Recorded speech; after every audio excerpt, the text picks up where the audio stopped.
Hey guys, welcome back to my channel. तो आज हम आपसे शेयर करेंगे इस वीडियो में बहुत ही सुंदर सी श्रग या हाई-लो श्रग है विद रफल स्लीव। तो चलिए शुरू करते हैं इसे बनाने के लिए। इसे बनाने के लिए आप कोई भी फैब्रिक का इस्तेमाल कर सकते हैं। तो सबसे पहले फैब्रिक को आपको हाफ में फ़ोल्ड कर लेना होगा। उसके बाद दोबारा फ़ोल्ड कर लेना होगा। दोबारा फ़ोल्ड हम ओपन साइड से कर रहे हैं क्योंकि साइड से जो कपड़ा मिलेगा हमारा कट होकर वो एक ही हिस्से में मिले। अब हम यहाँ हाइट मेजर कर लेंगे। तो आपको जितना लंबा श्रग क्रिएट करना है आप उस हिसाब से लीजिए। उसमें 2 इंच एक्स्ट्रा ले लीजिए मार्जिन के लिए। फिर ऊपर से फोल्डर साइड से हम अपना शोल्डर मेजर करेंगे। तो यहाँ मेरा शोल्डर है 6 इंच और आर्म होल भी मेरा 6 इंच है। इन दोनों ही पॉइंट्स को मार्क करते हुए एक स्ट्रेट लाइन ड्रॉ कर लेंगे। फिर जहाँ आपका आर्म होल्स एंड होता है वहीं हम अपना चेस्ट राउंड मेजर करेंगे। आपका जितना भी चेस्ट राउंड है आप 4 से डिवाइड कर लीजिए। 2 इंच लूजिंग रखिए और 1 इंच मार्जिन। तो मेरे केस में आता है 10 इंच। तो हमने फोल्डर साइड से 10 इंच पे एक पॉइंट मार्क किया है। फिर आर्म होल का पॉइंट और चेस्ट राउंड का पॉइंट इस तरीके से बाहर की ओर लेते हुए ज्वाइन कर लेंगे। अब हम ऊपर से 14 इंच पे एक पॉइंट मार्क करेंगे और वहाँ हम अपना वेस्ट राउंड मेजर करेंगे। आपका जितना भी वेस्ट राउंड है आप 4 से डिवाइड कर लीजिए। 2 inch losing and 1 inch margin रखिए। तो फोल्डर साइड से मेरा आ रहा है 9 इंच। तो फोल्डर साइड से हमने 9 इंच पे एक पॉइंट मार्क किया है।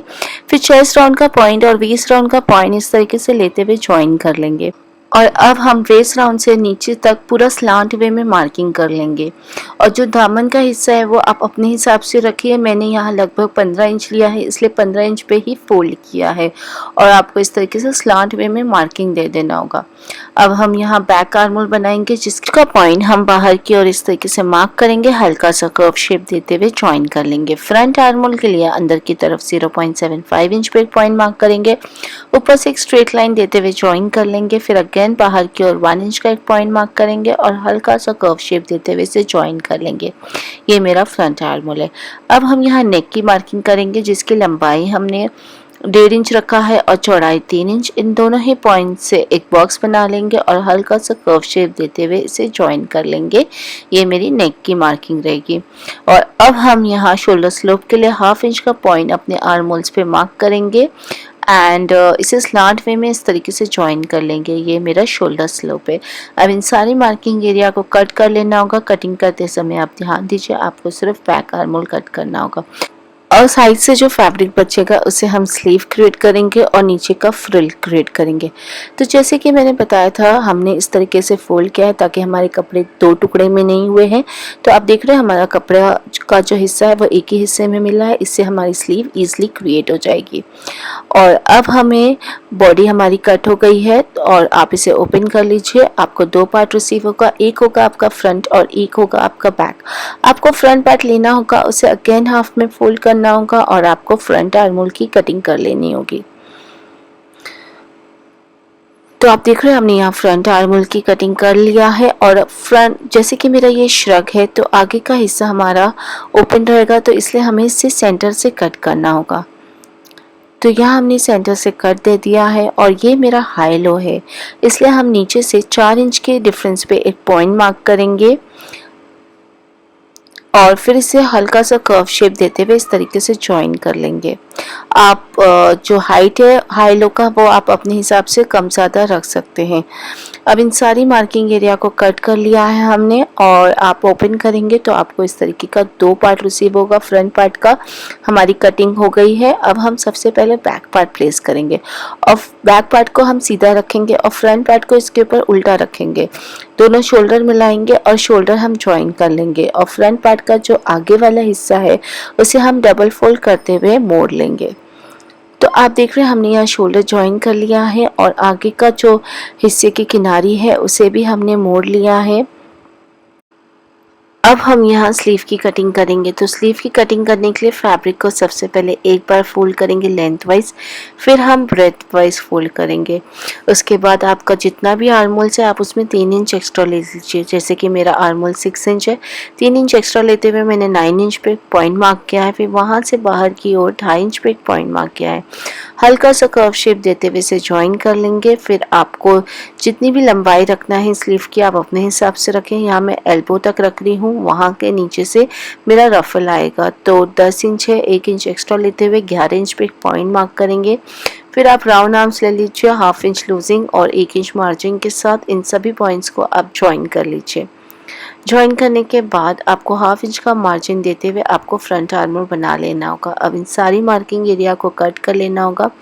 कटिंग करते समय ध्यान दीजिए आपको बैक आर्म होल कट करना होगा। तो यहाँ हमने कट कर लिया है। कट करने के बाद जब आप ओपन करेंगे उसके बाद आपको फ्रंट आर्म होल कट करना होगा। और इस तरीके से हमारी दोनों स्लीव की कटिंग हो गई है। अब हमें स्लीव के जो बॉटम पे रफल अटैच करना है तो उसकी कटिंग हम सबसे पहले करेंगे। तो उसकी कटिंग करने के लिए हमें फैब्रिक को इस तरीके से स्क्वायर शेप में फैब्रिक लेना होगा और इसे इस तरीके से हैंकरचीफ फोल्ड करना होगा, पहले एक बार फिर दोबारा। फिर आपको कॉर्नर एज से आपका जितना भी राउंड आर्म्स है उसको आप 6.28 से डिवाइड कर लीजिए। मेरे केस में आता है 1.5 इंच, तो ऑल अराउंड मैंने 1.5 इंच पे पॉइंट मार्क करते हुए इसे ज्वाइन कर लिया है। फिर जो हाइट है रफल की वो आप अपने हिसाब से रखिए। यहाँ मैं 5 इंच रखूँगी। 1 इंच एक्स्ट्रा लेते हुए मार्जिन के लिए ऑल अराउंड मार्क किया है 6 इंच पे और इसे ज्वाइन कर लिया है। अब इन सारी मार्किंग एरिया को आपको कट कर लेना होगा। कट करने के बाद जब आप ओपन करेंगे तो आपको इस तरीके से आपका रफल मिलेगा। जब आप पूरा ओपन करेंगे तो आपको पूरा एक सर्कल मिलेगा और साइड से आपको इसे कट दे देना होगा। तो इस तरीके से आप देख रहे हैं मैंने एक स्लीव के लिए इसे प्रिपेयर कर लिया है। इसी तरीके से आपको दोनों स्लीव के लिए रफल को प्रिपेयर कर लेना होगा और स्लीव पे अटैच करना होगा। तो सबसे पहले आपको इसकी किनारियों को डबल फोल्ड करते हुए मोड़ लीजिए या फिर आप इसकी किनारियों को बिडिंग भी करा सकते हैं लेटर ऑन। अब आपको स्लीव को सीधा रखना होगा और रफल को उसके ऊपर उल्टा रखना होगा और आपको ज्वाइन कर लेना होगा इस तरीके से।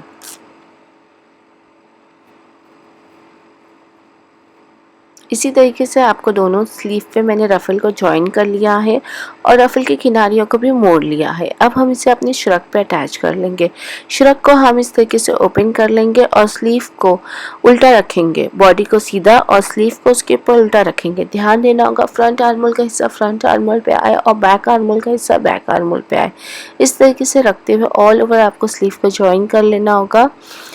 तो यहाँ हमने दोनों स्लीव को ज्वाइन कर लिया है और अब हम इसे शोल्डर से फ्लिप करेंगे। फ्लिप करने के बाद हमें साइड सी लेना होगा।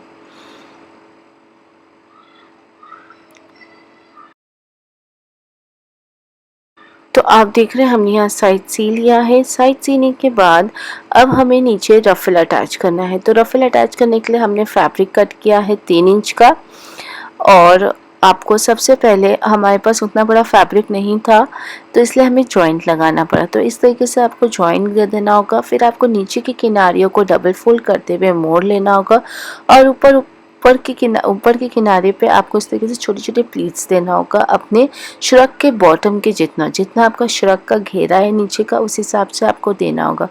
तो आप देख रहे हैं हमने यहाँ ऑल ओवर दे दिया है। मेरी यहाँ फ्रिल रेडी है। अब हम इसे अपने श्रग पे अटैच कर लेंगे। श्रग को इस तरीके से सीधा रखेंगे और फ्रिल को उसके ऊपर उल्टा रखेंगे और राउंड में आगे से शुरू करेंगे और पूरा गोलाई में आपको सी लेना होगा।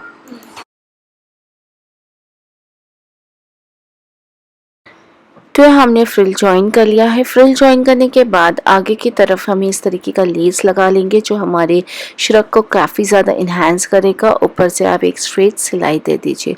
तो दोनों तरफ हमने लेस लगा लिया है। अब हमें ऊपर कॉलर लगाना है। के लिए हम सबसे पहले हम अपने गले की गोलाई मेजर करेंगे। तो श्रग को इसे ओपन कर लेना होगा और आपको गले की गोलाई मेजर कर लेना होगा। तो यहाँ मेरा टोटल गले की गोलाई है 13 इंच, तो आपको 2 इंच एक्स्ट्रा लेना होगा। 15 इंच का आपको बकरम पे कट लगा लेना होगा। उसके बाद हम इसे हाफ में फोल्ड कर लेंगे और इसकी हाइट हम रखेंगे 2 इंच के लगभग, सॉरी 1.5 इंच के लगभग इसकी हाइट रखेंगे। तो ऑल ओवर आपको 1.5 इंच पे एक पॉइंट मार्क करना होगा और इसे स्ट्रेट लाइन देते हुए ज्वाइन कर लेना होगा। फिर हम साइड से इस तरीके से कर्व शेप दे देंगे एंड ये हिस्से को आपको कट दे लगा लेना होगा। अब हमने यहाँ 4 इंच का लगभग फैब्रिक कट करेंगे, उसे हाफ में फोल्ड करेंगे और कॉलर को उसके ऊपर इस तरीके से रखेंगे जो फोल्डेड वाला पार्ट है वहाँ पे कर्व शेप आए और साइड से एक्स्ट्रा फैब्रिक को आपको कट लगा लेना होगा और ऊपर से आपको सिलाई दे देना होगा। एक हिस्सा आपका ओपन रहेगा, ऊपर की जो गोलाई वाला पार्ट है वहां पे आपको इस तरीके से सिलाई दे देना होगा। तो यह हमने सिलाई दे दिया है और एक्स्ट्रा फैब्रिक को हमने साइड से कट कर लिया है और जहां से हमने ओपन रखा था वहां से हम इसे फ्लिप कर लेंगे। सीधे की तरफ, और ऊपर से आप एक आयन दे दीजिए। तो यहाँ हमने आयन दे दिया है और इस तरीके से मेरा कॉलर रेडी हो गया है। अब हम इसे अपने श्रग पे अटैच कर लेंगे। श्रग को सीधा रखेंगे और जो ओपन वाला पार्ट है वो ऊपर की ओर इस तरीके से रखेंगे एंड आपको ऊपर से एक स्ट्रेट सिलाई दे देना होगा। इस तरीके से मेरा कॉलर अटैच हो गया है। तो आप देख रहे हैं अब मेरा यहाँ श्रग रेडी हो गया है। अब आप चाहो तो एज इट इज कैरी कर सकते हैं या फिर आप इसके ऊपर इस तरीके का पैच लगा सकते हैं ऑल ओवर। आप इसे फैब्रिक ग्लू से स्टिक कर सकते हैं या फिर नीडल थ्रेड से इसे टाक सकते हैं। तो आप देख रहे हैं मैंने ऑल ओवर इस तरीके का पैच लगा लिया है और ये मेरा श्रग कितना ज़्यादा सुंदर लग रहा है गाइज। आप इसे लहंगे चोली पे कैरी कर सकते हैं, क्रॉप टॉप और प्लाजो पैंट पे कैरी कर सकते हैं, बहुत ही सुंदर लगेगा। सो गाइज अगर आपको मेरा आज का ये वीडियो हेल्पफुल लगा हो, पसंद आया हो तो मेरे चैनल को ज़्यादा से ज़्यादा शेयर करिए, सब्सक्राइब करिए, मुझे सजेस्ट करिए आगे मैं आपके लिए और किस तरीके की वीडियो बनाऊँ। Till then thank you for watching, bye bye.